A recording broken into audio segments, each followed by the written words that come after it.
Bye, Sara! Oh. Ayan na mga kababayan, nilayasan na ni VP Sara Duterte itong mga buhaya. Oh, matapos po niyang kaliwat kanang parang talagang pinagsasampal ni Sara isa-isa mga kababayan ba. Pinakita ni Sara sa kanilang mga buhayang pagmumukha ang kanilang pinaggagawa. At pagkatapos noon, hindi po ginigyan ni Sara ng chance mga kababayan na makapagtanong. Lumaya si Inday. O tingnan niyo si Raul Manuel mga kababayan, walang magawa. Napaganyan-ganyan na lang. Ganyan-ganyan na lang ng kilay mga kababayan. Ang malditang si Raul Manuel. Wala po talaga, para silang na isahan na naman ni Bibi Inday.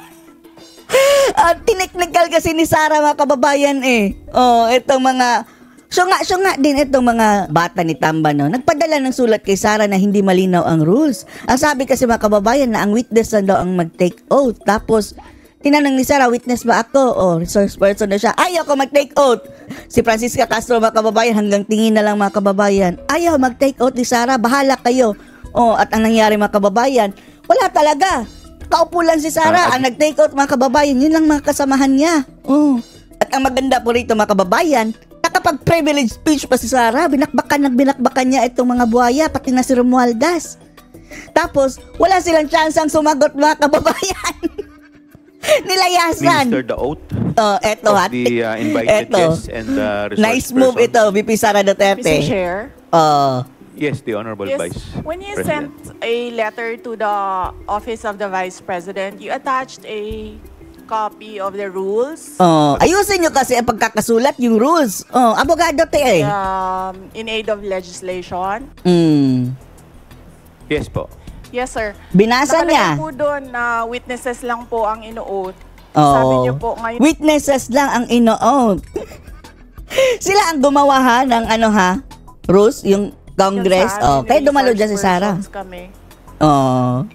Ang po, considered as resource person po. Ang po? Kayo po. Kaya nga po. Tapos ang sabi nila sa rules, witness. Kaya tiniknikal niya mga kababayan. At base sa Korte Suprema, iba po ang resource person, iba po ang witness. Yes. Apo. Next time, kung magpadala kayo ng sulat, ilagay niyo pati resource person magte-take oath. Nakalagay po sa rules ninyo, witnesses. Mm. Nakalagay po dito ngayon sa table, resource persons. Lahat po considered as resource person and witness. Lahat po naman kayo, lahat resource person pa eh. Wala pa naman po tayong tinatawag na, lahat po considered as resource person pa naman. Wala na. Opo. Ang nasa rules Go, ninyo, Sarah, go. witnesses lang po ang nag-o-oath. Mm. Wala po kayong rules sa resource persons. So nga, kasi itong mga nagpadala ng sulat, bakit hindi nyo nilagay na pati resource person mag-oath? Ma'am, Abogado ang pinadala nyo eh. Tiniknikal po kayo. yun yung term lang po yun eh, pero considered as resource person din po kayo eh. Yes, sir. Resource persons nga po Kayo nakalagay witness dito. din po at saka resource person po. Magkaiba. Hindi niyo po sinabi na witness ako. Oh, Sinabi niyo po see? dito ngayon, resource persons. Ang nakalagay po sa rules ninyo, witness. I-contempt na na. Sige. Comsec, ano po yung pinadala po ninyo? Sisihin nyo si Comsec. Yun pong rules in aid of legislation. Wala na, si Akop mga kababayan, Diba, ang taray niyan, ngayon, tiklop ang bibig mga kababayan. Namimili ng babanggain. Mr. Chair. Actually, pwede naman talaga nila i-insist nila yan, na mag-take out ang resource person dahil yan naman talaga. Pero, ang mali nila mga kababayan, isa sulat eh. Witness lang daw ang mag-take out. Hindi naman siya witness considered. What is the point of order of the Honorable Congressman? This issue about witness, resource person, etc. etc. Pakinggan nyo ang kaibahan ng resource person at witness, ha? Pakilakas lang po, hindi po marinig. Si Gloria, laban din. Persons and accused See? has been taken up in previous legislative inquiries in aid of legislation. And I want to quote a December 8, 2008 hearing in the Senate, where Senator Miriam Defensor Santiago issued had an opinion on a similar situation, but she quoted a Supreme Court ruling. Oh, may Supreme Court ruling na dito mga kababayan na iba ang resource person sa witness. That a person who is the subject matter of an adverse Parang ang nangyari ng mga kababayan parang si Sara na ang akusado dyan. Oh. Dahil siya pinagbintangan na naglustay ng pera. Lustay daw si Sara.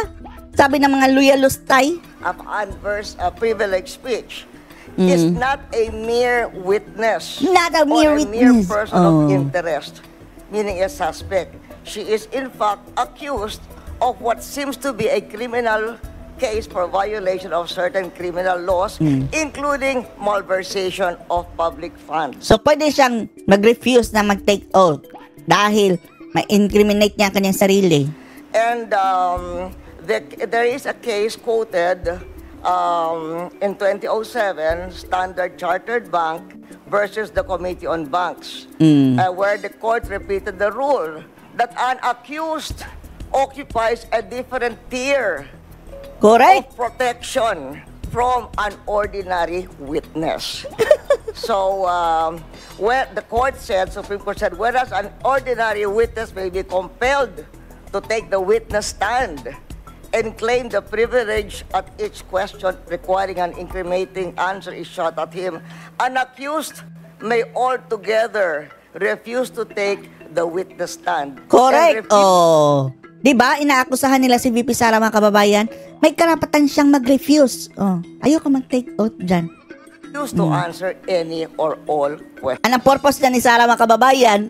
Alam natin itong isip ni Sara Talagang pinagplanuhan niya mga kababayan na matapos siyang maglabas sa kanyang statement, yung parang pinagsasampal ang mga kongresista ay aalis yan. Oh, hindi na yan makikinig doon Wais yan si Sara Yan talaga ang yung purpose mga kababayan dahil kaya ayaw niyang mag-take oath. Oh, hindi din nila makukumpel mga kababayan dahil base dito sa explanation ni Gloria, hindi nila makukumpel yung kanilang inaakusahan. Jones. Lalong-lalo na't hindi yan korte ng criminal court. So that has been a supreme. And then there is a portion that the court explained that the right of the accused against self-incrimination also applies to respondents in administrative investigations such as legislative inquiries in aid of legislation. In aid so of that election. Is the point of order I am raising, and there is a Supreme Court ruling to this May effect. Supreme Court ruling. Do you solemnly swear Tingnan niyo mga kababayan, hindi nila na-compel si Sara na mag-take oath. Sasabihin na naman nila mga kababayan, Bratinilla, Inggit lang kayo dahil mautak si Sara abogado, ikaw Castro, itong mga ungas mga kababayan, ano ba sila? Ganyan po kalakas si Sara mga kababayan. before this committee? Lahat naka-take oath except Sara Duterte. Issue na naman yan mga kababayan. Bahala kayo, mag-iiyak kayo dyan. Pabiktim na naman ito mga congressman mga kababayan. Been administered, Your Honor. Naisahan na naman sila. Sinabi ko na noon at ilang beses ko nang Eto bago umalis si Sara, binakbakan niya mga kababayan. Mataas po yan, mayroon tayong video ng previously. Pero Inulit eto mga highlight. na hindi ako ang problema ng bayan na ito. Correct. This exercise is a well-funded and coordinated political attack. It is clear to me that this inquiry is not about Tapos ang mga congressman mga kababayan nakayuko lang habang nagsasalita si used Sara. funds, accountability, or governance. Instead, it is solely aimed at discrediting my name and my office. Dahil totoo to naman prevent talaga, di ba? future political contest. Na atake lang ito kay Totoo Sara. lang, hindi naman ang budget ang punteriya ninyo.